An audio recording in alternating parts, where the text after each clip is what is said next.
এই বোন, সব ভালো করে কাজ করবি, হ্যাঁ, ঝাড় দিবি, ঘর মুছবি, যেন কোনো কন্যা থাকে, বুঝেছিস?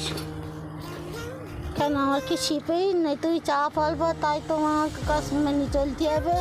তুই তুই করবি না, তুই আমার মরতেছিস কেন? তুই নিচে মরবি মর, তা আমার এর মধ্যে চড়াচ্ছিস কেন? আমি অত খাতে পারবো না। আর আগে জানলি তোর আমি ভাইফোঁটা দিতাম না, লাস্টের একটা ভিকিরিরই ভাইফোঁটা দিতাম, তাই বলি তোরে দিতাম না।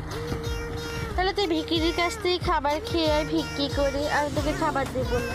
ভিক্ষি করে খাবো ভালো, তোর মতন দাদার সাথে তাকাচ্ছি কি লাস্টে বসে ভিক্ষি করে খাবো ভালো? তুই এই এতটা বড় বাড়ি কাজ নিচ্ছিস, এই যত ঘর সব মুছতে হবে, আমার গতরে পারে না, তুই জানিস না? তো চুপ কর তো, তুই অলস। আমি অলস আর তুমি খুব ভালো নাকি? হ্যাঁ, সব কাজ আমি করি। বোনের গতরে বসে বসে খাই, একদম আমার সাথে কথা বলতে আসবি না।